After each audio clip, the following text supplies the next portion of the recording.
So Tom, we've been putting this off for a long time. I've been wanting to interview you and record all the wonderful stories, and Harley's going to help us. Harley's going to help us here. Record all the wonderful stories that you have. And you grew up in a family that sat out on the front porch in rocking chairs and told stories. Tell me about that. Well, you know, it's the old Southern tradition. Long summer nights, it's getting dark, and fireflies are out there, and you got family or visitors, and people are sitting there telling stories. And it's not so much the plot of the stories, it's about the characters and sort of the embellishment of detail, and that's the way you tell those long Southern family stories. So I grew up with that.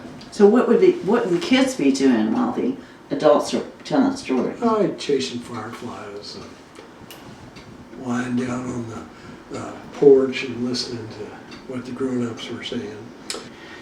So Tom, you know a lot about your ancestors. And we're not going to go way back, but I do want to start with somebody that's so important to your family, your great-grandfather, Dr. Way.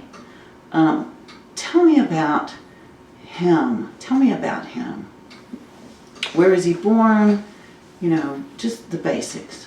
Well, you know, it's interesting. It's a good place to start because most of my life I grew up in the house I grew up in with my grandparents, and we lived in what had been Grandfather Way's office, great-grandfather Way's office, with his name on the door, J.H. Way, M.D. What did J.H. stand for? Joseph Howell. And my grandfather was Joseph Howell Way, Jr., but everybody called him Jack. Now, it's... So Dr. Way. Yeah, it's appropriate because if you look at it, this was a house that he built after he married my great-grandmother. And though he was dead years before I was born, the house is like a metaphor for his presence, influence in the family, like a ghost. The family dynamics kind of parallel the structure of the house I grew up in. So, did he grow up in Waynesville? And he was born in Texas. His father had been a major in, or started off, we don't know if he was a major or whether he was a sergeant, according to the records, but he was in Hood's Texas Brigade, and was briefly mayor of Waco, Texas towards the end of the war. And your great-grandmother told you to never forget that he was in Hood's Texas Brigade. Yeah. Yes. Okay, and then he was briefly the mayor of Waco. And how did he meet your great-grandmother? Well, great-great-grandmother. Great-great-grandmother. He went to a box social at the Methodist Church, and the women had prepared these box lunches, and he thought that she had done a particularly artistic job. So he met her, and they got married, and he was sickly, so she wanted to take him back to Western North Carolina, where she was from, and get him to be healthy. So he was like the first superintendent of schools in Buncombe County right after the Civil War. And then my great-grandfather was one of his kids, and they had a lot of poverty and Reconstruction, all that stuff, and he went to the Medical College, Virginia for a year, and then he just... Now we're talking now about Dr. Way. Yes. Yeah, okay. That's how he became a doctor. Yes. Okay. Was he the sickly one, or was it his father? His father was. His father was the sickly one, and the great-great-grandfather and the great-great-grandmother was from North Carolina and brought him back. Okay, I'm oriented now. And so Dr. Way did a year of medical college in Virginia. And then he went to Vanderbilt for a year. And he kept a journal, actually, of his experience, 1885-86. It's kind of fun to read. Now that's for people who might watch this video someday. That journal is in the Vanderbilt Medical Library, isn't it? A copy of it, I lent to him. Where's the original? Right over there. Okay, there you go. So I've read part of your grandfather's journals, and one thing that he talked about was an experience he regretted. Well, actually, it was kind of humanizing to read about this. Here's a 19-year-old boy. He's down here in Nashville, and he's seen as this kind of dignified, austere person in the memory of my grandfather, my grandma, and my mother. And here's this passage in the book. He says, "Oh, I can't believe it," he says. 2 weeks after I joined McKendree Methodist Church, I went out on Cherry Street last night, took a grave risk with my health and my soul, and spent $1. Right. So, And Cherry Street was the name of one of those now fourth or downtown streets. yes. Yeah. And the medical school was on 4th, on the hill, on 4th Avenue, just south of West Broadway. Now, your great-great-grandfather met his wife at the box luncheon in Texas. Waco, Texas. But your journal of your great-grandfather has a lot of interesting information about his love life. Well, yes. There's not much detail in the journal about it, but the story was he managed to get himself engaged to 2 girls young women at the same time. And he was in quite a predicament about that. This is after he had gone to Waynesville and started practice. He was like early 20s. And he did like the ladies, and somehow he got himself into this situation. And my great-grandmother, who had a very high opinion of herself, she told him that she would die before she would see him with another woman. Wow. So, Wow. What was her name? Her name was Marietta. And her maiden name, do you remember that? Welch. Marietta Welch. So your sister is named after her. Yes. As Now, was my mother. And so was your mother. Now, she called him Dr. Way. Well, they had one of those kind of Victorian relationships, apparently. He would come over after he'd seen patients early in the morning, and one of the things she had these Victorian shoes, boots that had buttons up the side, and he would come over and With the button hook. and lacing up her boots every morning for her. And she would call him Dr. Way. Now, the other side of that is she asked to be buried with his love letters to her. And I can remember my mother talking about hearing that when he died, he had been on a trip and was very sick. He had pneumonia, and he was in the hospital at Highlands, where he was a friend of the guy who founded the place, and he died of lobular pneumonia. It's on that death certificate. And my mother remembers her grandmother, my great-grandmother, walking back and forth after the phone call and sobbing and saying, you were all my love, you were all the world to me," over and over again. Wow, what a great story. Now he built that house, that incredible house on the main street of Waynesville that's now on the Historic Register. Tell me, do you know anything about the building of the house? Well, actually, as I understand it, part of it started out, there was a small cottage there that was built before the Civil War. and that was part of the kind of the dowry of my great-grandmother. We called her grandma in the family, great mom. And down in the lower part of the building, there were remnants of the house, of the old house. There was a huge kitchen, brick fireplace down there that I was always told was that's pre-Civil War, that's where the slaves prepared meals. Now, he added on to the house. So he was a slave owner. Somebody that lived there was a slave owner. The Welches, yeah. Right. Yeah. The Welches, yeah. Yes, the chest of drawers in my bedroom was, I found out. Constructed by slaves. Yes. Yeah.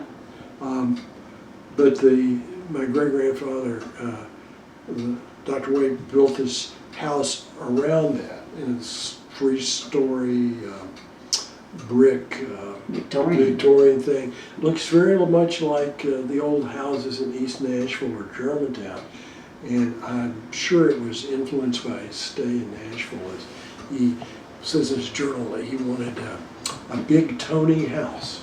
Oh, yeah. So he got one. Now he had 2 children. Your grandfather, Joseph Howell Wade Jr. Jack. Yes. Jack, and My aunt. your aunt. Great well, aunt. great aunt. Yeah. And what was her name? Hilda. Hilda. Tell me about your grandfather, Jack. Well, he's an interesting fellow. He was raised to be a gentleman, according to his great-grandmother. And Grandfather Wade was gone all the time, so Great-Ma just kind of doted on him all the time. He was afraid of the sight of blood, it turns out. No doctor there. Huh? Yeah, and that was a source of some conflict. And he liked to drink, it turns out. He was a binge drinker, got him in trouble in college. He flunked out of Davidson, and then he flunked out of Old Trinity, which Grandfather Wade had gotten on the board of, a small Methodist college then. And that ultimately he was there when they took the vote about whether to take, if they would change their name to Duke, they could get the money from the Duke family some way. My grandfather was sort of seen as kind of a failure, drank a lot. But he was mayor of Waynesville. Then he got to be mayor. Well, he was a banker, wasn't he? Didn't He was at the bank, he was vice president of the bank, and through my grandfather Wade's influence probably. But then he kind of got himself together, and he was mayor for like 30 years in Waynesville. And most of the time I was growing up. So, and he married? My Marguerite Sloan. Now, her family was originally from Georgia. That's where her dad had kind of made some money. He was a successful businessman, and his wife had been had connections with Waynesville through her mother. So they would summer up there in Waynesville, and then they And that's how they met. Yeah, so they were cousins. Oh my goodness. They were second cousins. Second cousins. And Marguerite and Jack. Yes. Yes. So they kind of grew up with family connections. And then there was some story about Jack at your aunt's wedding, great aunt's wedding. Oh, well, there was always a little coolness between my grandfather and my great aunt. And it wasn't. And remind me of her name again? Hilda. Hilda. My Aunt Hilda. Yeah. Well, the story was that she got married in the Way House, and that it was a big family deal. And my grandfather went down in the basement with a friend of his named Ray, who had just gotten back from France and the end of the First World War, and had a big thing, a bottle of French cognac. and they started drinking in the basement. My grandfather got so drunk he couldn't, he had to crawl up the stairs. And my Aunt Hilda never quite forgave him for this event on her wedding day. Yes. So. Now, Jack and Marguerite had how many children? Your mother was the oldest, wasn't she? My mother was the oldest. Okay. They had a stillborn child, and my mother, and then there were 2 brothers, and my mother there were 4 girls and 2 boys. Okay, just name them in order. My mother, Marietta, Martha, Hilda, Joe actually came before Hilda, Charlie, and then my aunt Marguerite Pody. Right. And everybody had nicknames. Everybody had nicknames. Oh gosh, yes, I had, people sort of name themselves like, well, now my mother was called Babby, because she was the baby. And then when I came along, I shortened that, I called her B. I called my mother B till I got embarrassed about the 3rd grade. Then I had Aunt Puds, Martha, Aunt Stick, who was Hilda, who everybody was concerned about was because she was so thin, they worried about her health. And she died, 92, I think it was. So she did well. And then I had Pody, and Uncle Joe escaped. Charlie was always Bud. And then my grandmother called Bubba, and my grandfather was Dada. My sister was Doodlebugs. Wait, and we're going to get to your nickname. But first, let's just do a little bit of fairness and talk about your grandparents on your father's side. Well, I had less day-to-day contact with them because I didn't live with them. But I loved my grandparents, Thomas Campbell and Jessie Mae Kettner, had gotten married. I think she got knocked up during 1914 or so. They got married and they were living in Nashville and were doing pretty well. He was working for Standard Oil Company and so on. And then the Depression came, he was let go, had a hard time finding any kind of work, and they had 2 children, my dad, Thomas Campbell, and my Aunt Martha. There was a 3rd child who probably had meningitis and died at about 9 months of age. And that pretty much, marriages don't survive the death of a child very well. So they got divorced in the 30s. My grandfather remarried some point, Cleo, and they had an adopted child. But my grandfather was a kind, gentle sort of man, and my father used to tell the story about how he sold his favorite shotgun to get enough money so my father could have a pair of white pants to graduate from high school with. Wow. Yeah. Hard times. And then Jessie Mae, she insisted that you not call her grandma. Yeah, I didn't know that I was confused about that. She was Aunt Jessie Mae all the time I was going. She was looking for another husband or something, and she was mostly down in Daytona Beach, Florida. Around, I'd see her in the summer. She'd come up. She was a kind of flamboyant character, kind of charming, charismatic, but also a real bitch. She was borderline, pretty clearly. She was one of 13 children, firstborn, so she didn't get a lot. Yeah. Yeah. Yeah, that could warp you. Yeah. Okay, so we've gotten your ancestors in, except now I want to turn it to your mom and dad. Okay. Tell me about your dad, Thomas Campbell. Well, he was handsome, Do you know athletic. what year? Do you know what year he was born? 1950. 1950. He was a year younger than my mother, and he played football, junior college. He claimed he was All-State Junior College center at one time. Now, I don't know. My father could embellish stories. He always had a story. He was very much a hail fellow, well met sort of guy. And he was always fun. He taught me about fishing and hunting, and I'd love to hear him with his father talking about bear hunting in the Smokies and the dogs they had.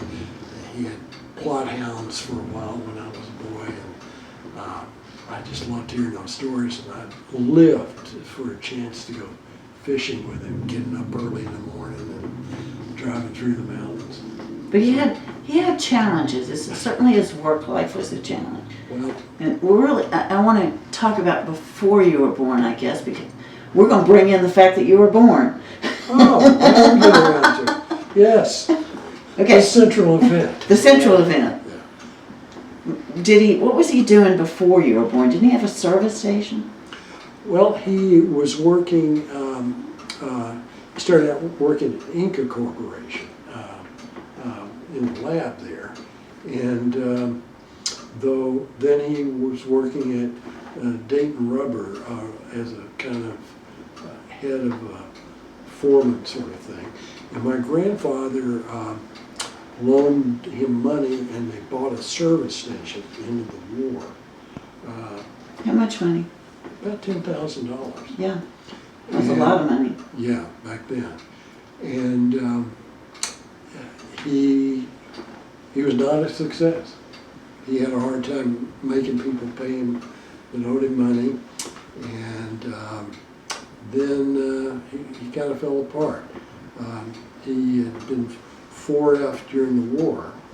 He'd been accepted to pilot's training, and then they found out about him having high blood pressure, and he 4F, and he had that. Well, that was a central Big thing in the thing during World War II, to That's not qualify to be in the stamped service. on your manhood. Yeah.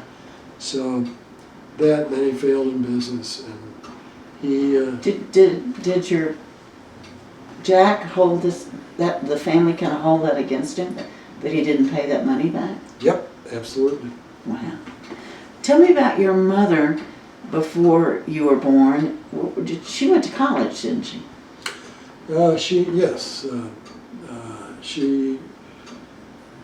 She was always, like she said, she always hoped that her children would get my dad's looks and her brains. She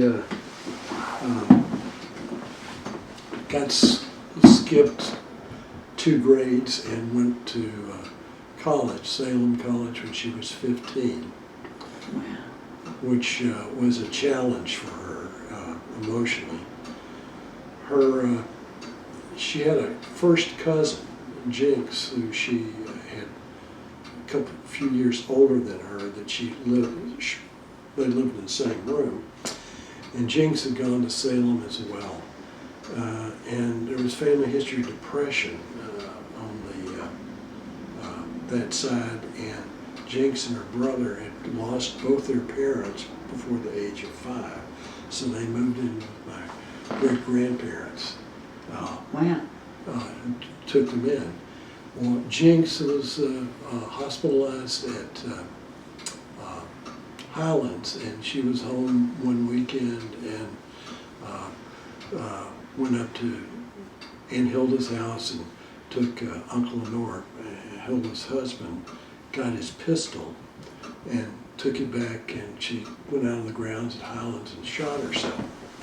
My mother was off at college, and her story is that she all of a sudden knew something terrible had happened to Jinx, and she had booked a train ticket back home before Before the news came. before she got the phone call that Jinx had died. Wow. There's another story about your mom from college that I love about her swimming. Oh, yeah. Well, one summer, Duke had summer school at Lake Junaluska. And my mother was doing something with that. And some cousin of hers, James Adkins, was the superintendent, Methodist superintendent down there. And he called her in and said, Babby, says, I've had this report that you were skinny dipping in the lake, and I want to know if that's true or not. She says, no, that's a goddamn lie, Cousin Jim. I said, I had my bathing cap on. Now, you were born August 10th of 1942, so just before World War II. I speculated I was my father's comforting of my mother for Pearl Harbor, but kind of works out a little bit. So Pearl Harbor was in 41? Yeah, Oh, December okay. 7th, so. So I got that date wrong. Oh, little Pearl Harbor action. Could be, yeah. So you were born during the war? Yes. Right.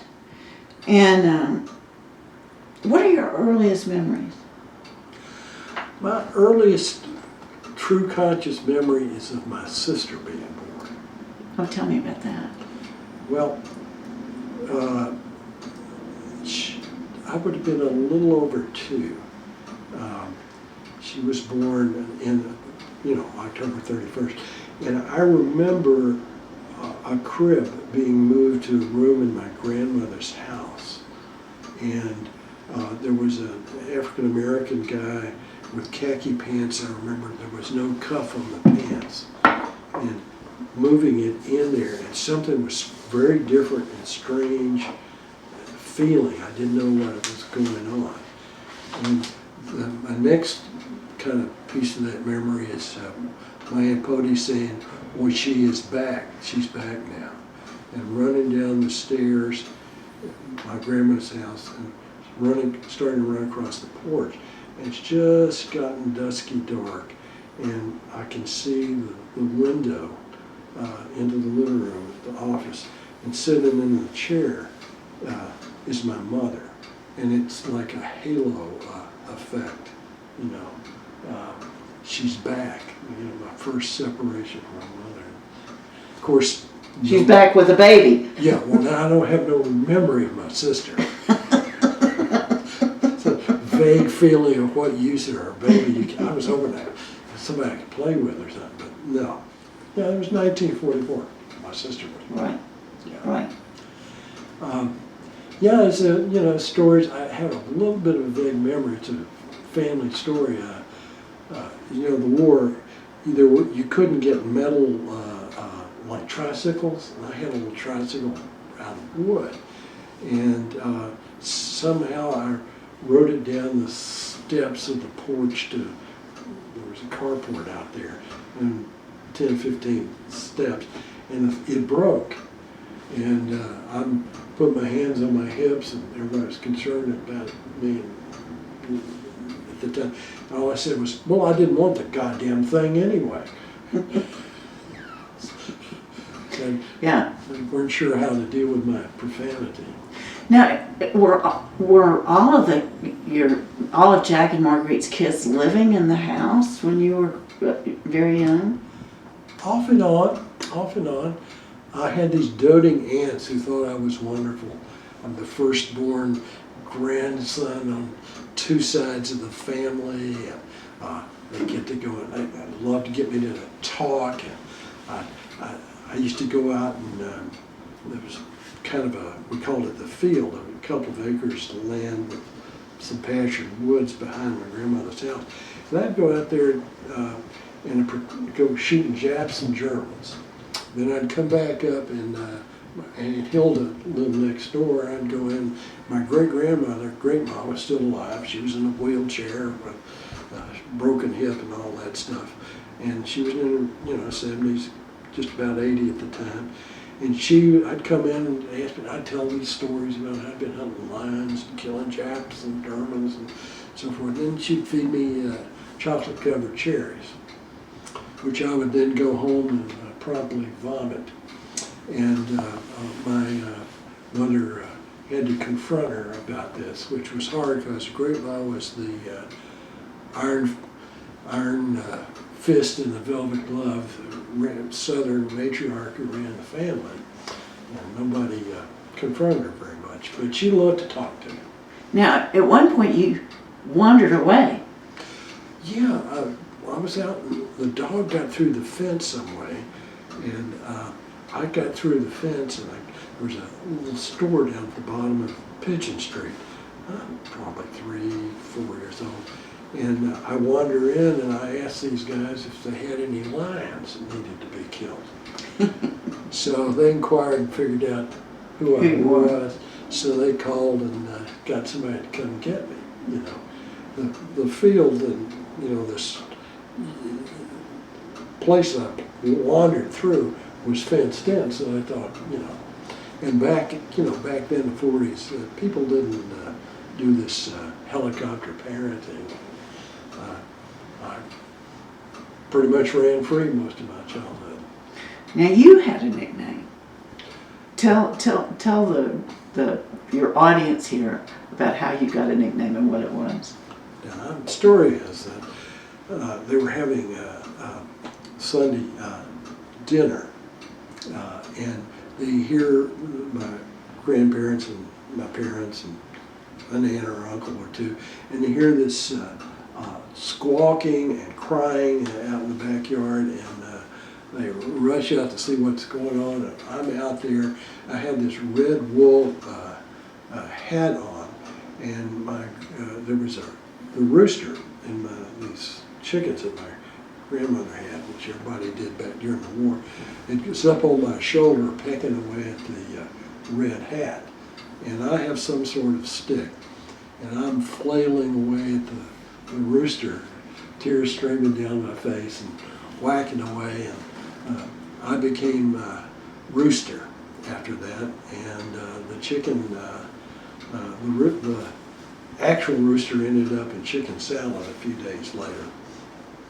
Now you had a near drowning experience as a toddler too. You may not remember that, but there's the story about it.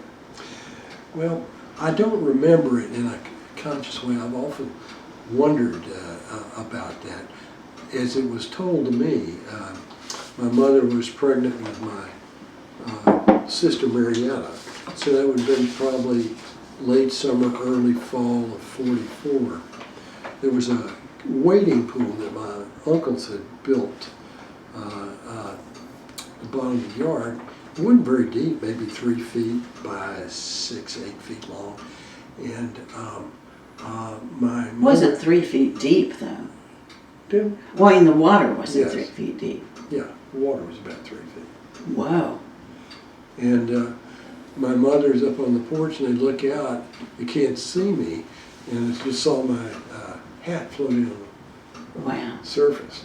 So they run down, and my grandmother and my mother, and I'm under the water. As the story goes, pull me out. My grandmother does old-fashioned artificial respiration, pushing on your back, and I coughed and started breathing, and she takes me to the doctor and said, well, if I don't catch pneumonia, I'll be fine. Wow. And she was very much concerned that I learned to swim as soon when I was about 8 or so. And I have no memory of that, but that's a story. Right. Now, tell me about, have we covered the stories you want to cover from, like, before kindergarten? I think so. There was Okay. the time, sometime, would have been the end of the war, my mother told me that I didn't have to kill Germans anymore, that they were friends Oh, now. And I've always been interested in the German language and German people. the good and evil. How could they, and there's the, up there, the German German toy. car, toy car. Yeah, that's a story. My father's best friend was a lieutenant in JG in the Navy. I have a memory of somebody in a white uniform and saying something, well, he's something like he's a fighter or something. And I'm just looking at the knees. And it turns out that would have been probably 44. This guy, Jimmy Queen, was killed in the invasion of Anzio. He was doing a volunteer mission on an LSD and got hit by a German 88. But he had brought me this toy car and got in Sicily. And I was never allowed to touch it as a boy. Yeah, fascinated by it, but that's what that is, and that's the story. Oh wait, there's one more story. You sassed somebody in your family. Oh gosh, yes. Yeah, tell that one. Well, it was my grandfather. For some reason, I was mad, and I stuck my tongue out at him and said something nasty, and he started to get up out of the chair.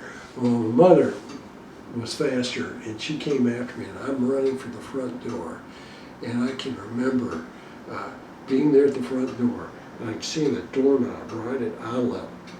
And I'm thinking, I've got no place to go. There's, there is no escape. There's no escape here. Yeah. And my mother catching up with him, it's like, that's the moment of submission to authority. Now, do I recall that this home had coal fires? Yeah. And your job as a child was to bring in the coal for the... Oh, grammar school, yeah. Yeah. Get the coal from downstairs and then bring it up in coal scuttles and rooms and so on. Now, you went to a parochial kindergarten. Yeah, I went to one that was across at the Baptist, Miss Herman's, when I was 4. Then when I was 5, I went to St. John's, run by the Catholics. It was the only alternative to the public school system. And there was a Sister Julia who ran a very good kindergarten. So I was there, and it was kind of fun. It was kind of spooky, these people all wearing all this black stuff, and they looked serious and unhappy all the time. Yeah, the story is about, they were kind of pressuring me, telling me I really should come to the first grade in St. John's instead of going to the public school, grammar school. So one of the nuns said, well, you don't want to go to school with all those hillbillies, do you? So I go home and I'm telling my mother, this, I don't want to go to school with hillbillies, do I? My mother says, Tommy, you are a hillbilly. Now, so was your mother teaching school at this point? She started teaching school about the time I was 4. Mm-hmm. And she taught high school, like physics and chemistry, didn't she? Ultimately, she taught general science for a while as well. A little bit of everything. Oh, actually, there's this, talk about authority. Be about just before I started school, because I couldn't read. Some, I think it was a preacher or a local superintendent in the Methodist church was over at some social function at my grandparents just next door. And I'm over there, and he finds out I'm very interested in snakes. So he asked me, what was the most poisonous snake in the Western Hemisphere? I said it was the fertilans. And he said, no, it's the Western diamondback. And I said, no, it's not. And somebody told me, you don't talk to grown-ups like that. Well, I couldn't read because nobody would teach me. I didn't know. So I ran back. I got this book Raymond L. Ditmar's Parade of the Animal Kingdom. And my mother would read to me all about the snakes. I knew the picture of it, and I knew where it was in the book. So I go back and I pulled on its arm and I said, look, right here. It's the fur one. It's the fur one. Now, speaking of not reading and then learning to read, there was something about the comics. Oh, gosh, yeah. You see, my mother and my two aunts were teachers. That's what women did back then. So this party line then was you weren't supposed to teach children to read before they went to school because that would make it hard for them to, they'd be bored and, have a hard time. So I was always told I'd be able to read when I went to school. So I thought it was magic. So I'm all excited. I go to school, first grade, half day or something, and I come back and I'm just waiting for Sunday because I just want to read. I want to read the funny papers. So I get up for everybody. I go out and I get the newspaper, the Nashville Citizen-Times, bring it and get out the comic strip, and I start crying. I've been to school. I still can't read. Nobody ever told me it's like letters formed words. Right. So we got to grade school, and tell me about being in grade school in Waynesville, North Carolina. Oh, well, welcome to Appalachia. Well, I remember the first day of school. My mother was teaching, and she has to go off. And I'm a very young 6. I'm with an August birthday. So I'm in here the first grade. You were very young 6.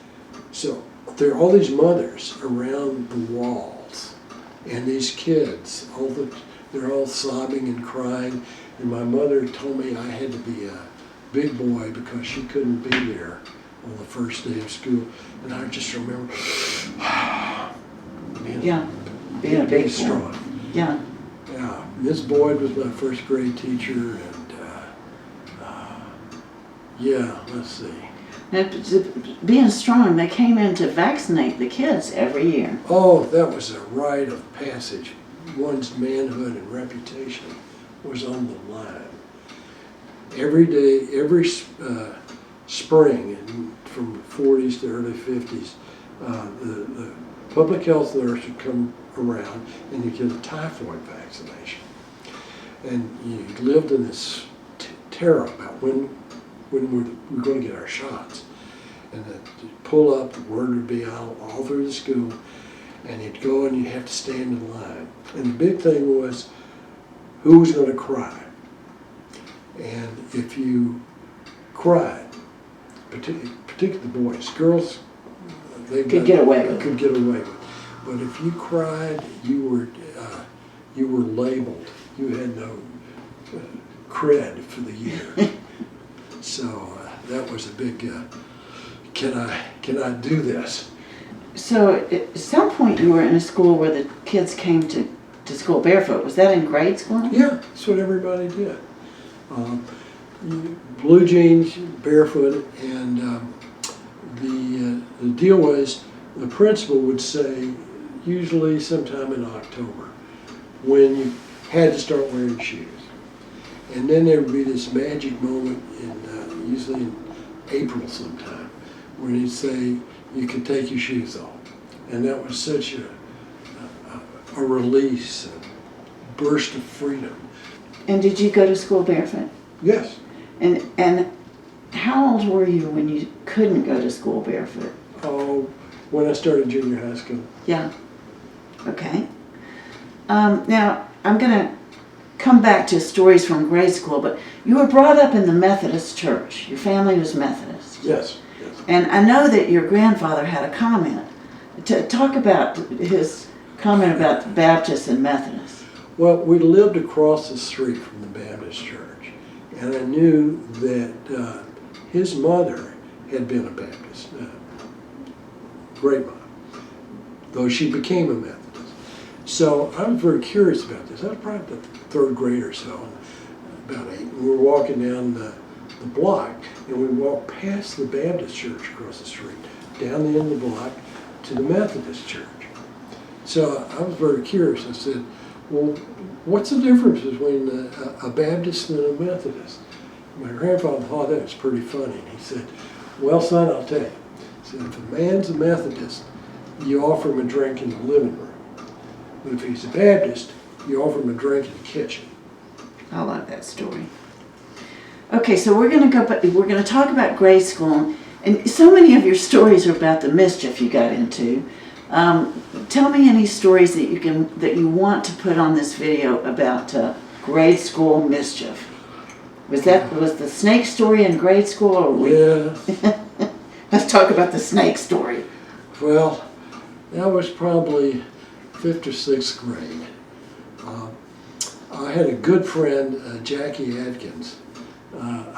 Jackie Soller, and a second cousin named Jackie Adkins, and we were playing together. And Jackie Adkins, my cousin, had a chore which he had to take the mail home, pick up the mail at the post office, and take it home. And he left us to go home and get the keys. And we were playing right behind the post office, and Jackie Soller and I, we found this dead garter snake. Oh, about 2-3 feet long. So we thought, what we can do is we'll drop that on my cousin when he walks up to the post office. He's got to walk up the sidewalk, and there was a kind of retaining wall yeah. and some grass up there, and we'd drop it on him when he got there. So we're ready, and I've got the snake, and here comes Jackie Atkins, and he walks, and I mistime it, and it gets past me before I can drop it on him. So I just take the snake and swirl it around like that and let it go, and it's swirling around like a Argentinian bola, and it catches him from behind around his neck, and it wraps around his neck, and he lets out this blood-curdling scream, pisses in his pants, and looks up and with this incredible rage and comes after us, And I'm gone, and I was haunted for years. Now, in grade school, did you come home and make yourself lunch every day? Pretty much, starting about 2nd, 3rd grade. My grandmother's next door, but we had stores I'd get cube steak, and I'd come home and cook it. I just put some butter in the pan, put it in this brown, turn it over, and I'd eat that, and a glass of milk, and walk back to school, which is 200 yards away. And I did that every day. I experimented with cinnamon one time. Cinnamon on a cube steak? Didn't go too well, yeah. Any other stories from grade school that I'm missing? Well, there's the water balloon episode. Oh, yeah. Probably the 4th grade. I'm playing with these friends of mine down on Pigeon Street, and they're a couple years older than me. And they're showing me, we started got some penny balloons, and you put them on over the faucet, and you turn the water on, and swell up, you tie them off, and then you can pretend like they're bombs and so forth. So they started the idea we were going to throw them at cars. And this truck guy in a pickup is coming down, and he's starting to turn left. It's a hot day in July, and they didn't have air conditioning back then, so he's got the window down. So one of the guys unloads one of these water balloons, and it just goes into the window and hits this guy inside his truck. And bursts open. And bursts. So he slams on the truck, brakes, right in the middle of the street, jumps out, starts running. After we take off running, we climb over the fence, and there's a cornfield there. And I think it's July, the corn's probably 3 or 4 feet high. And we're crawling down the road, and we can hear him pounding on the door of this kid's house. He said, "You little bastards, come out of there, you little bastard." And we get down to the end of the row, and there's a go through the fence and run up in the woods back there. And I'm just, oh God, what are we Quivering gonna do? with fear. Quivering with fear. What are we going to do? How will I get out of this one? And I started to hear this crashing coming up through the woods. So there's a sharp difference of opinion. Me and this other guy decided we're going to go take our medicine and walk towards the sound. The other guy Takes off. takes off. So we're standing there, just waiting to crash. All of a sudden, it's this cow that was down there in the field, comes through the woods, and You've saved been, you've been saved. So I went home. Nobody ever Yeah. linked me. Was it in grade school that you did the slingshot episode? Yeah. I got my grandfather to foot me for a whammo slingshot. Supposedly you could kill, shoot rabbits and squirrels with a whammo. They were so powerful. So I'm out there with some rocks, and I thought, I wonder if I can make one go over the Baptist church across the street.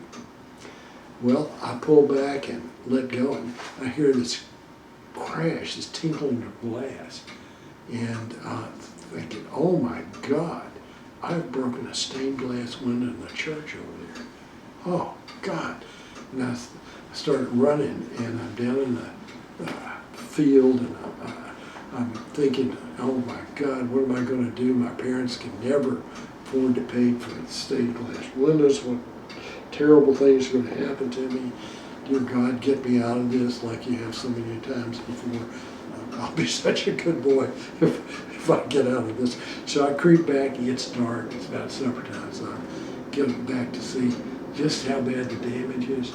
And I get up, and it's a street light, old-fashioned street light with a bulb in it. And that's what the rocket That's what hit. the rocket hits. Oh, thank God. And, you know. Now there's another church story. You were at the table and learned that your grandfather was going to run for mayor. Oh yeah, that was, I was in the second grade, and we were having a big Sunday dinner, and my grandfather talked about how he was going up for, run for mayor, and how Bryce talked about how important it was to be on good behavior and so forth, and I'm hearing all this, and I had, earlier in the week, I had noticed in the boys' bathroom, somebody had carved F-U-C-K on the stalls. So I'm kind of into showing off. I'm learning words and so forth. And so I asked my mother, who's sitting across the table, I said, what does F-U-C-K mean, Mother? And she gets very quiet, and the rest of the table gets quiet. You don't hear that chinking of china and silver. And you can see this crimson flush start to go up her neck, and she says, Tommy, that is a very bad word, and don't you ever say that again. So I didn't know what it meant, but something that struck my mother speechless was incredibly powerful, and I was in possession of this. So, I don't know, a few weeks later I'm at some evening service at the Methodist Church. Well, and your grandfather had said he's running for mayor, and it's important for everyone to be on their best behavior. So I'm up in the balcony of the church, and suddenly I had this impulse. What if I jumped up and yelled fuck at the top of my lungs? And then I had this panic. What if I cannot hold myself back? My grandfather will lose the election. My mother will be fired from school, will be penniless. I'll be sent to reform school or whatever that terrible place was I'd heard about. And it was all up to me. Everything depended on my ability to not yell fuck. And, dear God, just help me not do this. If I can get through this, I'm such a good boy again. And you made it. I made it. And he got elected, my mother kept her job. So, okay, so let's move to middle school, or we're gonna be doing this forever. Okay, let's talk about middle school. Is that when you went out for the football team, or? Yeah. The 7th and 8th grade were junior high, and it was very different. I'd done very well academically. I had the highest score or something in the achievement test going into the 7th grade, and then I was making C's and B's, struggling with that, and I was the shortest, smallest, ruddiest boy in the class. I had braces and big old Coke bottle glasses, and just beginning to have tinges of interest in girls that were, of course, going to be hopeless, and nothing would ever be able to come of it. So I'd always wanted to play football. So starting in the 8th grade. And your dad was allegedly a football star. Yeah. So I'm all pumped. I knew I was small, so I go in and we had to get weighed as part of the thing. So I get on the scales, and the coach says, "Well," says 105 pounds. He says, "You got to be 120." Says, "You got some horseshoes or something back there in your hip pocket?" And everybody laughed, and I was so ashamed, and I was enraged, like, by God, I want to be somebody or do something. So, yeah, I still have dreams about success being Football player. scoring a touchdown in my Yeah. high school field. Now your aunts were coaching you in declamation That was at my this great point. Oh, your great aunt Hilda. Yeah, that goes back to 5th grade. I gave Franklin Delano Roosevelt's Declaration of War speech, and then got on the radio and so forth. And then she would coach me. She wanted me to sound like Franklin Roosevelt. And she was very into you speak clearly, distinctly, and forcefully. Yesterday, December 7th, 1941, a date which will live in infamy. You know, Yeah. I could do it. Yeah. And then she coached, there was the United Daughters of the Confederacy thing, and I won that a couple of times. I was terrified the whole time. Well, you were the hope of your family. It's no surprise that you became a doctor. Is there any other stories from junior high? Or maybe we should just lump it together with high school. Well, it was a painful adolescence.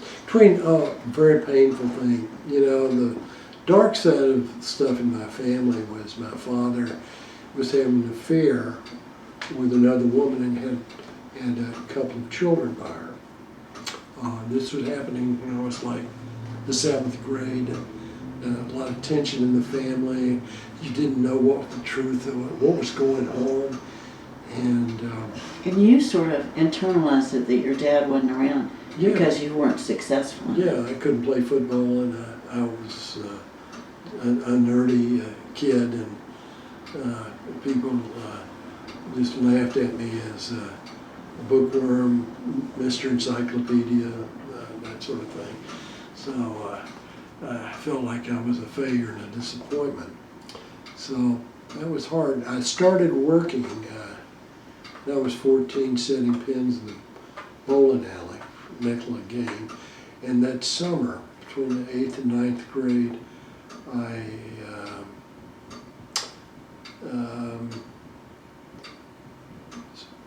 it was the following summer, between the 9th and 10th grade, I started caddying at the country club. I was going to buy a Hallicrafter's SX300 ham radio set. I was learning Morse code and practicing, and I had $80 in my a jar that I kept my money in. And my dad came in one day and said he needed to borrow my money. And he took it and took my money And he never paid it back. and never paid it back. And there were bill collectors. Yeah. I grew up in this, the contradiction between my grandparents and my grandfather being the mayor and the bank and all this stuff, and my parents being kind of ne'er-do-well and in debt, and bill collectors come in the door all the time asking for money, and my mother talking about how we didn't have any money and so on. Oh, it was awful. And the contradiction was very hard to try to integrate when I was a kid, so it was hard. And at one point, your mom came to you and said that told you something about what was going on. Yeah, that was sort of like the 10th grade.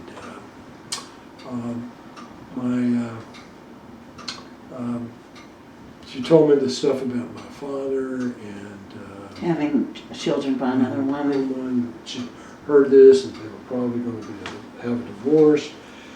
My father came in with a friend, a lot of talk. Next day my mother said that wasn't true, and that my father was going to was looking for work, and he was going to be out of town for a while, and I was going to have to be the man of the house, and so on. Yeah. Now, in this adolescence that you were experiencing, did you date? Did you? What was that like? Were you a nerd like me? I was pretty nerdy. I didn't start off that way. You know, going back to grammar school, another story. It was in 3rd grade.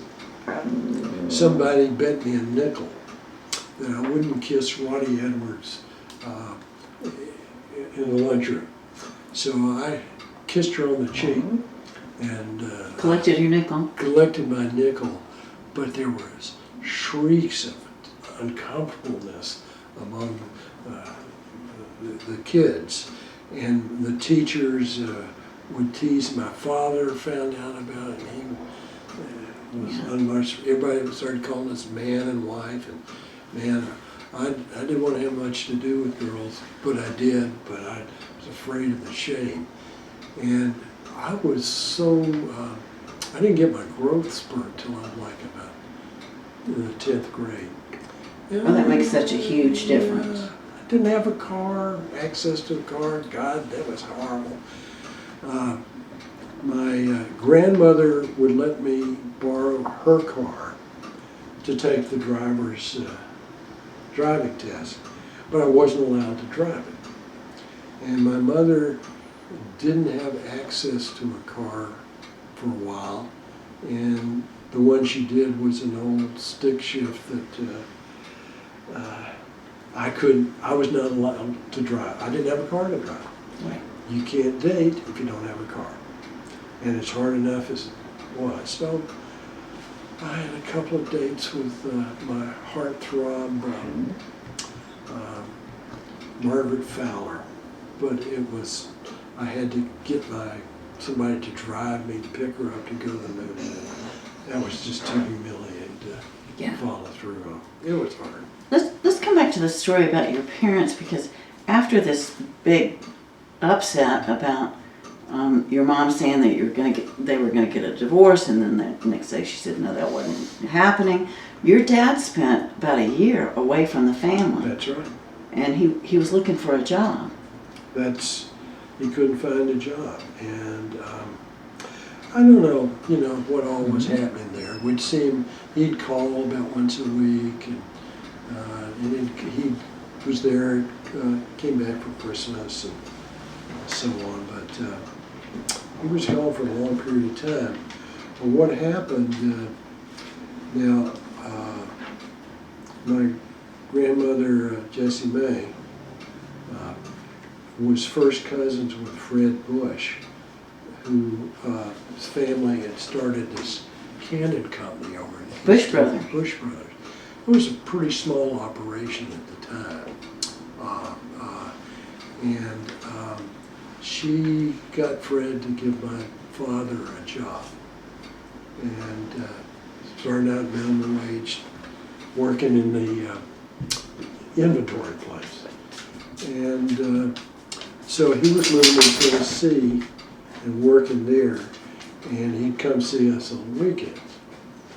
And there was bad, my grandfather was very angry with him, and told the cops were he sort of had a price on his head in terms of if anybody had an opportunity to pull him over, or give him a ticket, and so on.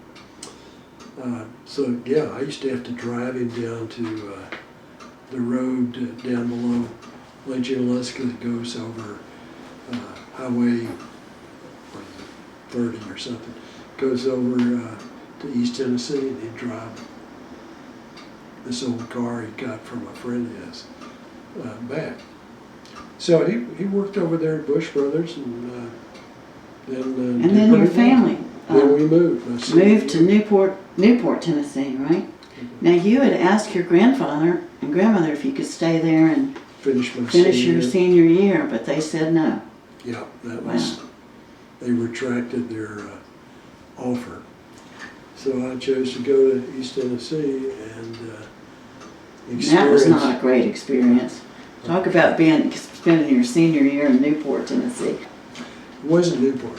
Okay, so you moved to Dandridge, Tennessee. That's right. Okay, and tell your audience about your senior year in Dandridge, Tennessee. Wow. Oh, talk about a nightmare for a nerdy, bookish, inhibited, socially awkward, anxious adolescent.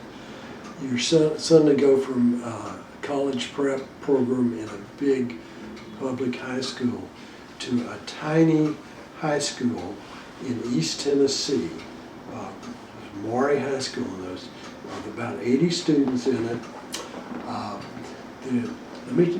This is hard to believe.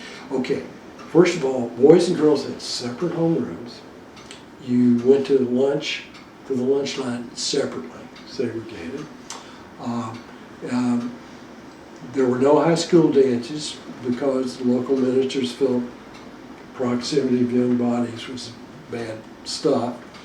But a bunch of your classmates got pregnant. Yeah, there were 6 pregnant girls out of a class of 80, and one that got arrested for prostitution out of 6th period class. Most of the guys had a little bit of money from running moonshine from Newport, Cott County to Knoxville, which was dry at the time, and it was that black-white split of conservative East Tennessee religious crap, that went on. And, everybody sat around copying each other's homework in the morning at homeroom. That's what they did. And I was, shall we say, a little isolated. Yeah. Just praying to God I can get the hell out of there. But you aced the exams. What were they called? The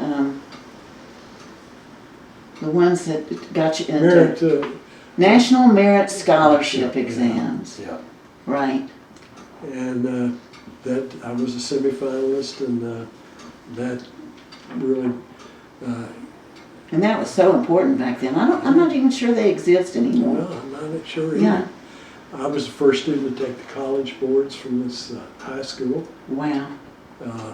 The only other place people had gone were some people went to UT and it's that Baptist College over in Jefferson City, Carson Newman. Yeah. Right. So but you got into Vanderbilt. I got into Vanderbilt, got a scholarship, and I had an offer to go to Duke, but they were giving me less money, and you decided to go to Vanderbilt. Yeah. Okay. That's a good place to stop. So, what years were you at Vanderbilt? 60 to 64. Okay. And you started out on a scholarship. Tell me about that. What was it like? Well, I felt this tremendous pressure, which is kind of crazy in retrospect. But I come to Vanderbilt. I'd never seen the place before. I'd never been to Wow. Nashville before.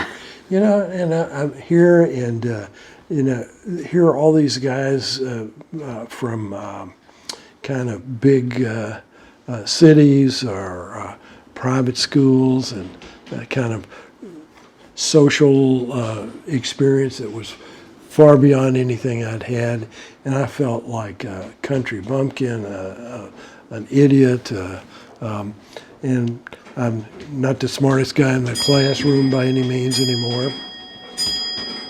So, Hang on. We gotta let the clock chime. We'll know what time it was when we look at this.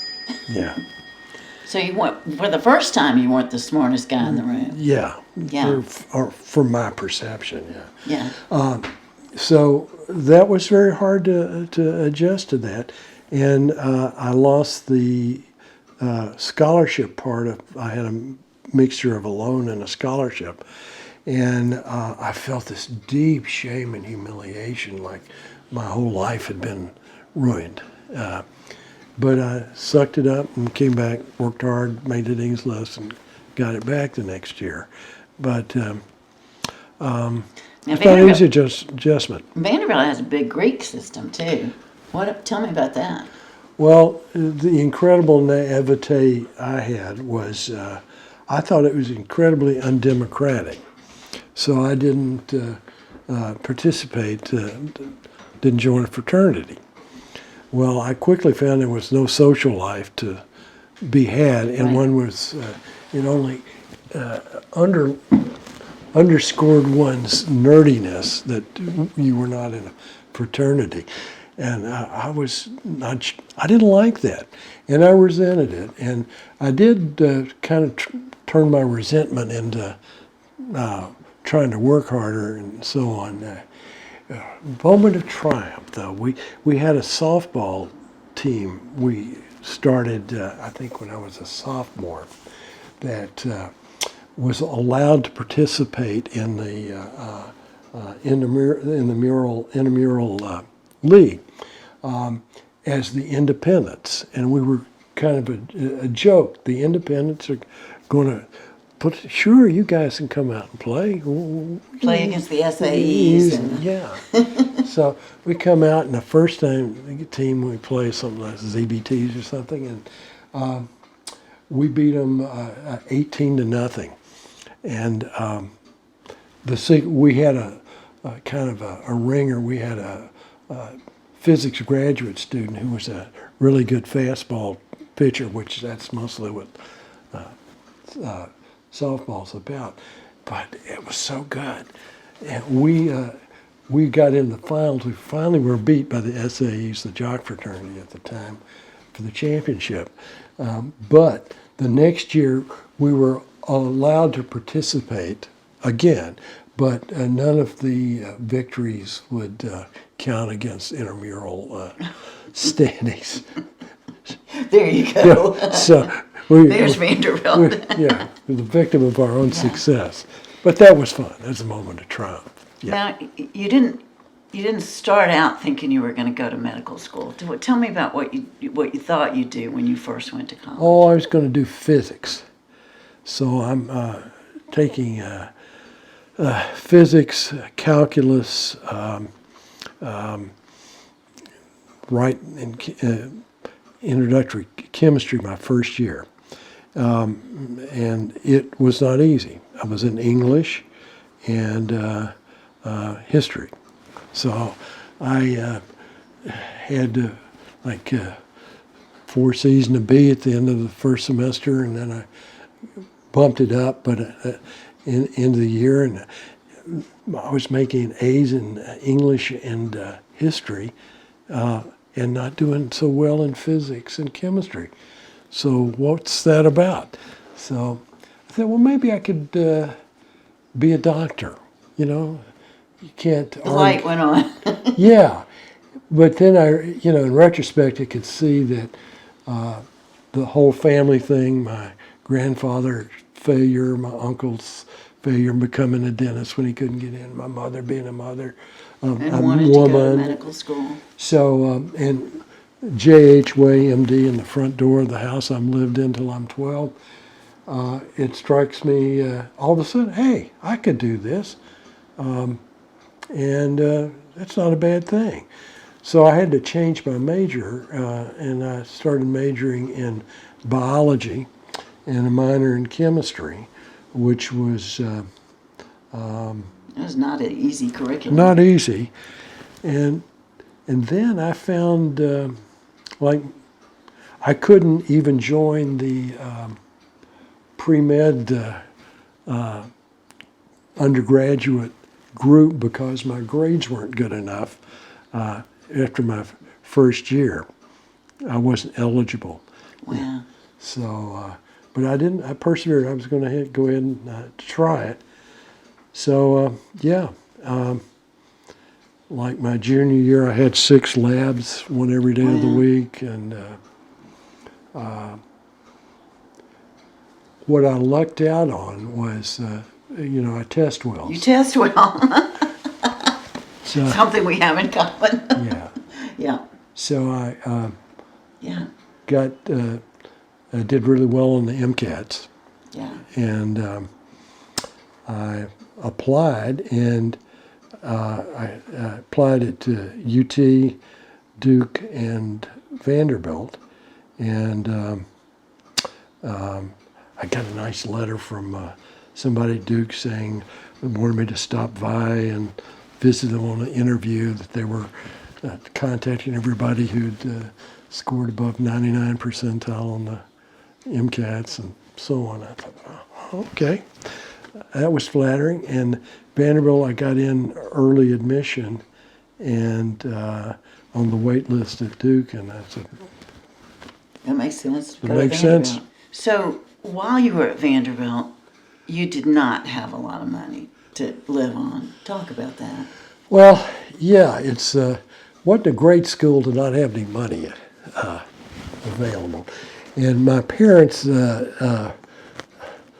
You were writing checks on your parents' account. that was the way they were going to take care of me about that. And they'd bounce a big part of the time, and then I'd have to go around and replace and give them another check and things like that. And I was averaging about $10 a week. And How did you eat? well, I could, had a little electric thing that boiled water, and I could make tomato soup in there and get hot dogs, keep them outside the window, put in there, and I eat like that. That was pretty good.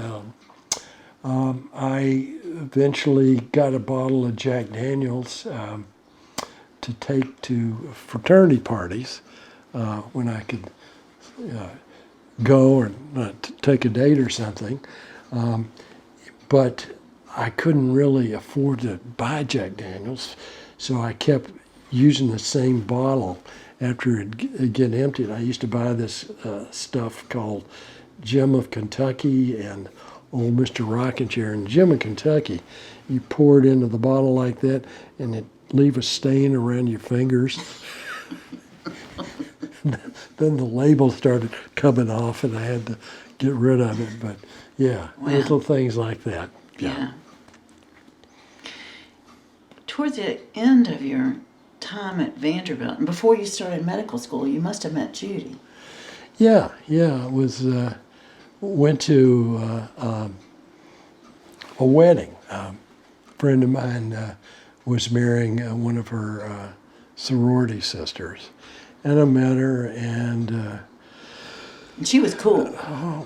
she had graduated a year ahead of me. Had been co-editor of the yearbook. She was working at National Life, publishing their in-house publication.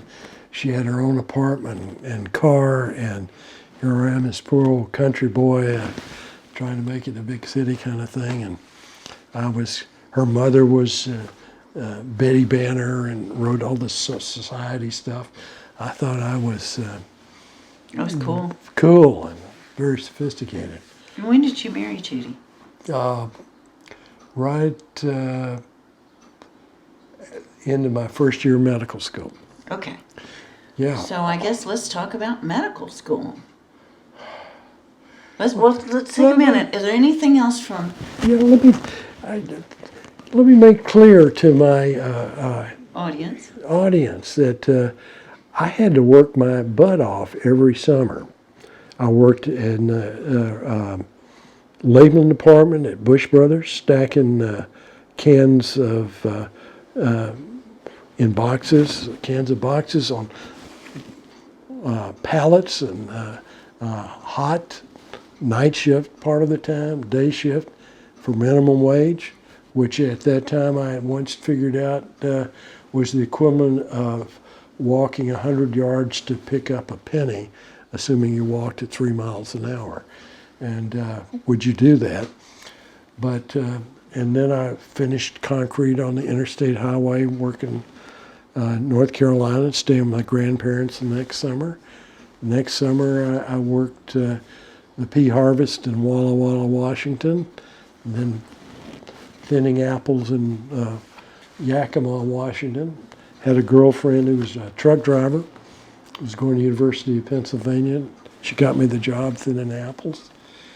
And I tried to hitchhike back from Yakima, and they wouldn't pick people up like they did in the South. And I had all this trouble. I got down to La Grande, Oregon.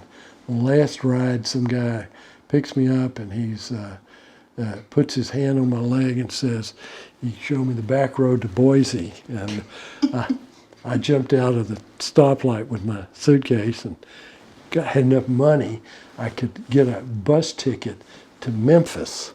And I figured if I could get to Memphis, I could hitchhike back. So I get back to Memphis, and I call a friend of mine from college and ask him, so I'm just passing through, and so maybe we could get together. He said, well, why don't you come over and pick up? Oh, I said, I don't want to put you out. But he put me, spend the night. Yeah. Turned 21, bought my first bottle of whiskey Legally. And then I hitchhiked. I got to Waverly, Tennessee. Did the same thing with another friend, and played bridge with him and his family and so forth. Next day I hitchhiked, and I got to Sevierville and called my mother up, who thought I was still in Washington. She came and got you. Picked me up. Yeah. So that was fun. Yeah. And then eventually you were employed by the Southwest Book Company. Was that before you went to medical school? Yeah. That was pressure. I had to have X amount. I had gotten a scholarship to medical school, kind of through the Berea Foundation. Gave me half my tuition, which was $1,500 in 1964. Wow. Yeah. So I had $750. So I had to get enough money to cover the other part of my tuition and buy a microscope. And a friend of mine had worked for the Southwest Book Company before. He was going to go to medical school with me. We're in the same class. We've been classes together. So we went up, and we had a crew of 7. I found out later that he would get a cut out of their sales. Everybody quit except Buck and I, because we had to do this. So he had the car. So we divided things up. He worked outside we were in Green Bay, Wisconsin. And I walked, rode the bus, every street in Green Bay, Wisconsin, all summer. Door Trying to to sell door. encyclopedias and dictionaries. Dictionaries, just dictionaries. Oh, God. Just dictionaries, yeah. Oh, God, the worst job I ever had. Oh, the rejection, the feeling of being the alien outsider. I never really appreciated Slamming the doors as you walked up. Yes, Yeah. calling their kids in. It's like, made me really appreciate what it's like to be a minority, Yeah. But I sold it. I did well enough to do what I needed to do, and came back and Started med started school. medical school. and and seeing Judy. And Yeah. And so, what do you want to tell people about medical school? So medical school was 64 to 67. 68. 68. Well, it was really hard. Now, one of the peculiar things was my delusion. I really believed this, what they told us, that we were selected group, and that if we didn't do well in medical school, it was a reflection on them because we were such a pick. And I kind of went to my head a little bit, and I remember we didn't have grades, number grades given to us at that time because somebody had committed suicide a couple of years before. So you'd go into a class and you'd get your test back with mistakes on it, but no grade. No grade. So I was in organic chemistry, and I'm into trying to understand organic chemistry. And then I noticed the tests are all about these formulas. Memorizing. Yeah, and there's these red marks. And finally the guy comes to me and says, if you don't get your grades up, you're going to have to repeat organic chemistry. Oh my God. So I just, to hell with learning this shit, I'm just going to memorize the formula. The red marks went away. Yeah. Yeah.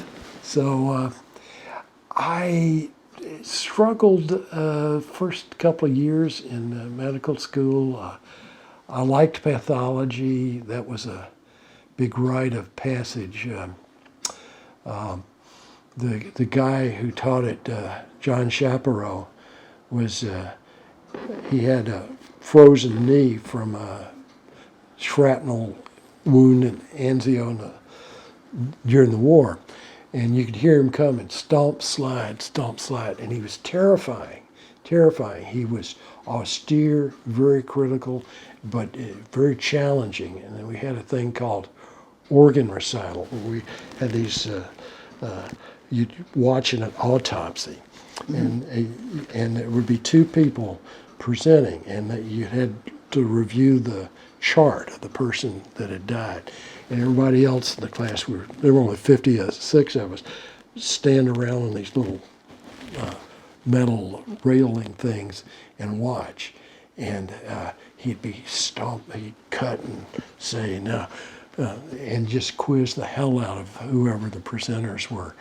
And the story was, I never saw it, was somebody fainted during the process. So stressed that they fainted. And the other person just picked up mid-sentence and continued on till the person got back up and started working again. And nobody would say a thing about it.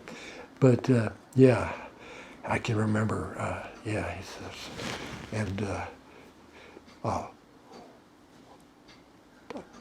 Mr. Campbell, what can you tell us about the origin of the name of the mitral valve? Wow. I think it refers to the bishop's mitre, sir. And he, Right. So that was kind of rite of passage. It was a lot of fun, How many women were in your class? 6. One dropped out right away. So it had been traditionally just 2. And So it really opened up to yes, women. yes. Yeah. There was a great story about the year before I went. There were 2 women, and they were working together on the same cadaver for obvious comfort. And they had a female cadaver, and they were working away on this. And like you can imagine, some of their classmates cut off the penis of one of their cadavers and appropriately inserted it in their cadaver. And so everybody's waiting the next morning when these girls show up because they knew what was happening.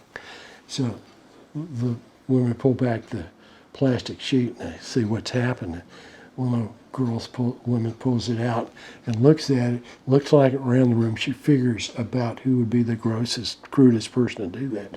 Walks up, casually throws it up on his cadaver and said, left in kind of a hurry last night, didn't you? Yeah, I bet that story did make the round. Yes. So Yeah. that's yeah.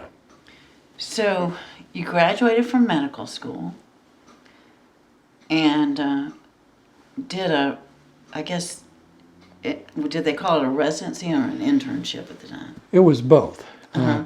What we'd call it today is just a residency, but then it was like a straight medicine in the University of Florida. So Yeah. like you were going to be an internist. Yeah. Okay, And I did 2 years. 2 years.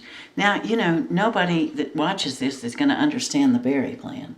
So you might as well tell them about what the Berry Plan was. Well, the way the military filled its quota for specialists was a thing called the Berry Plan.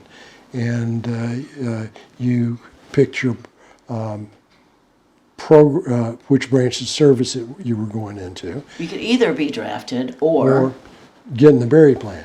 And nobody was going to take you if you were draft eligible because they couldn't afford to have somebody taken away from their program in the middle of the year. So you had to do something. So I did straight medicine. I was very interested in internal medicine. So with the Berry Plan, you got to finish your training and And then you go were in the in. military. Yes, Yeah. yes.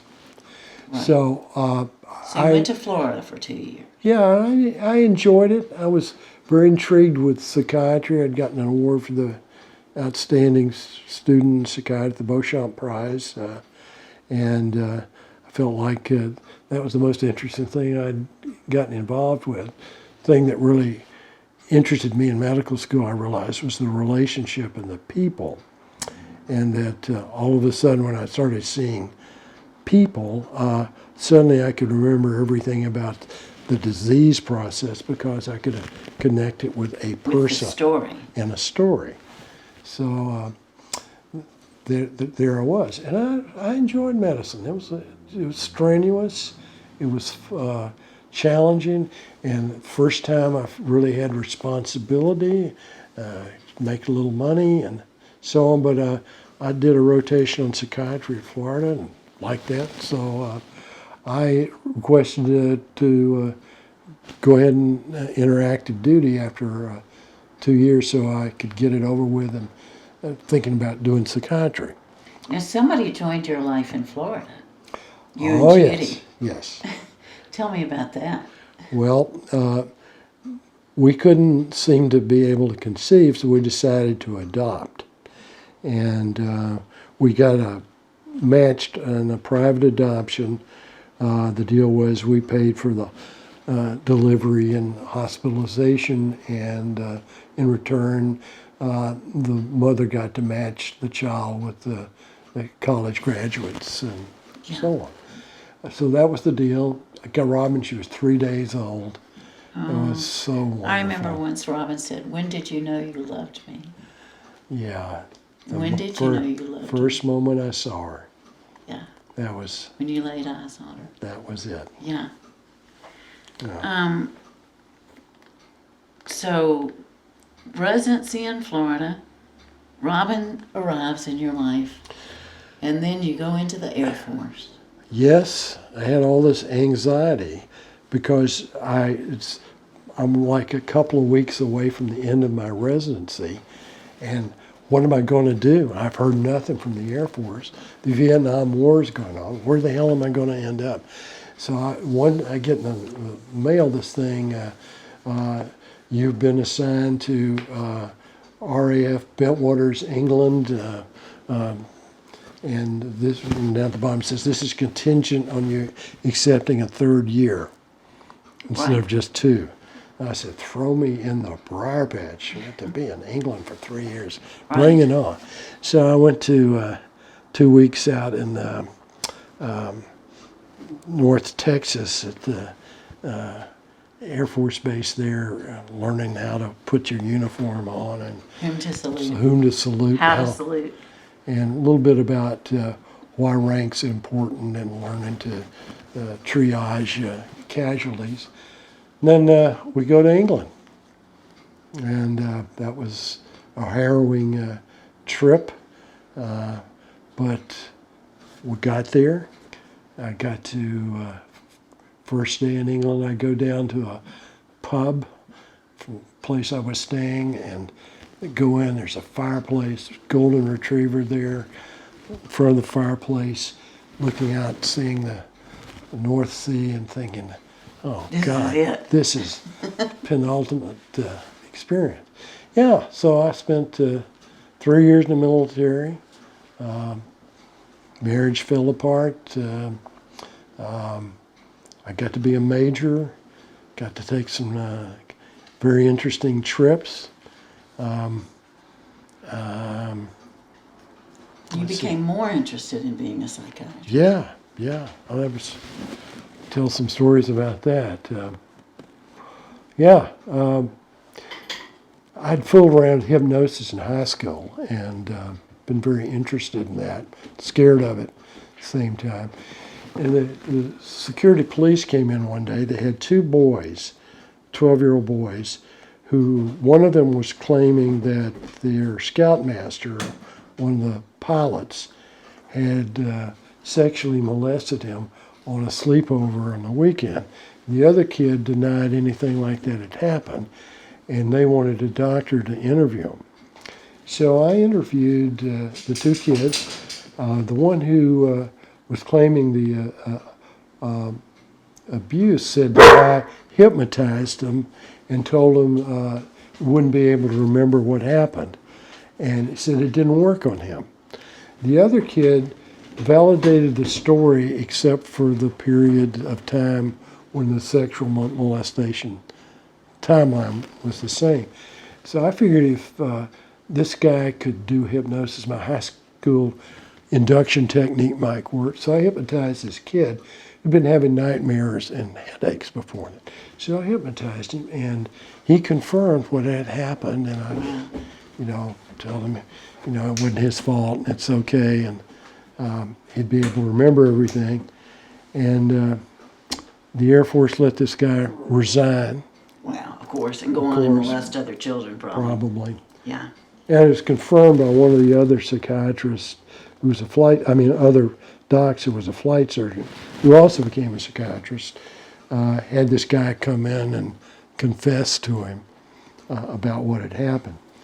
And so I got confirmation later of that. But it's like, man, this is interesting. This is a lot more interested in keeping up with somebody's blood chemistries and looking at x-rays and stuff. So at the end of your, gosh, there's so many stories. We could do this forever, Tom. I know. But at the end of your Air Force tour, you come back to the United States. You split with Judy, or shortly will split with Judy, and you go into a residency at Yale in psychiatry. Another big drastic change in my life. Completely new beginning. I remember my first day, I'm at the VA, and I go down, the end of the day, I'm going to go back out to this parking lot that's behind this other building that's connected to the main hospital. So I go down what I think is like the first floor, and I go out. Here's a door, open the door, and I go out thinking this is going to connect to this other building. Door closes behind me, and I can't unlock it. And I'm on the walkway on top of this one-story connecting... on the roof, basically. On the roof, and it goes over to this other building that's where the on-call stuff. And I'm up here on the roof, and how the fuck am I going to get down? And I'm thinking, if I can't jump. If I start yelling, people will think I'm How humiliating. How humiliating. Somebody might think I'm an inpatient, and I go over and the door's locked on the other side, and I don't know what the hell to do. It's like, what have I got myself into? Finally, I found the on-call room had a slightly open window over to the side, so I was able to get it up and climb through the on-call window and get back to my car. But that was like, oh, that's a heck of a way to start my new life here. Now, how long was your residency at Yale? 3 years. And you fit in another marriage in that time. Yeah, well, Yeah. that's That's a painful and complicated thing. I probably We can reserve that. You know what? We can reserve that. But you were married, and it didn't work out, and for reasons that had really nothing to do with your fault. Yeah. But then, tell me, why did you come back to Nashville? Well, I had a daughter to raise, and wanted to be part of her life, and that's why I'm back here instead of somewhere else in the Right. U.S. And So you came back to Nashville, and you were on the faculty at Vanderbilt. yes, did consult liaison work for a couple of years. Yeah, I came to Nashville in not really good shape. Marriage had broken up, very painful circumstances. My boss here, my father died 2 weeks before I came down here, and then a month after I'm here, the boss of the guy I was going to be working for died too. And here I am trying to figure out a completely new kind of part of psychiatry that I had minimal experience with. And it was a big challenge. That's when I started analysis. I really needed that. And then I got into that, and I said, well, maybe I should try to get analytic training and, get some professional benefit out of it. Of course, personal benefit was the real reason. And With psychoanalysis. psychoanalysis, yeah. Yeah. So I started commuting to St. Louis, and then I went into full-time private practice to pay for all that. Got remarried. Married Sarah. Married Sarah, and then we had Thomas and Kathleen, and had a good 20 years there. We have to say something about Thomas and Khaki, because we've talked about how you loved Robin from the moment you laid eyes on her, but equally with Thomas and Khaki. Well, absolutely. Thomas was firstborn biological child, and the specialness. I used to rock him, read to him every night, rock him to bed, give him a bottle, Yeah. and that was so special. And then when Khaki came along, she was such a sweetheart. She was. But strong-willed. She always, always very proud of her that way. And the stories I could tell. Yeah, I've been very blessed. So, then, I don't know how we should, we could tell stories forever. Yes. What else? Of course, you and I met.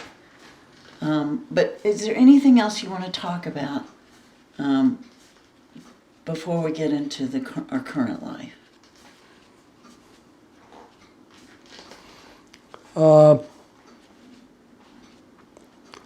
Nothing stands out. A lot of stories I could tell. It's just how much time or I know. what We just people have are to interested get Mark in. to come back for another half a day. And then you and I met. We got married almost exactly 15 years ago. That's right. So we met 17 years ago on Valentine's Day. That's right. Yeah. Yeah, I was, my divorce was just about 6 weeks from being final, and I was trying to figure out what the hell am I going to do with my life now, and in terms of personal things. I'm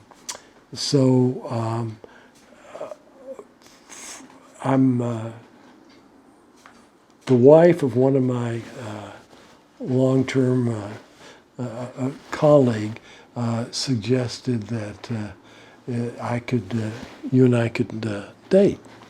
And I was reluctant because of the complex relationships in the mental health community, but you persevered. And I was pushy. so we had Yeah. coffee together, and you had nice legs, and I. And that was that. That was that. Yeah. So I guess really what we should end up with is that we've ended up living the life of our dreams. You know, we've had these. Well, first of all, we discovered what a good match we were when we started going on these wonderful trips. The very first one was Rio. Well, I can say we were on this. We had to drive from Rio to this resort place, and we end up with a driver who speaks no English, who's driving us like 150 miles. We stop at this kind of restaurant place, and nobody speaks English, and they're bringing out all this food, and they've got this menu, and here we are trying to manage.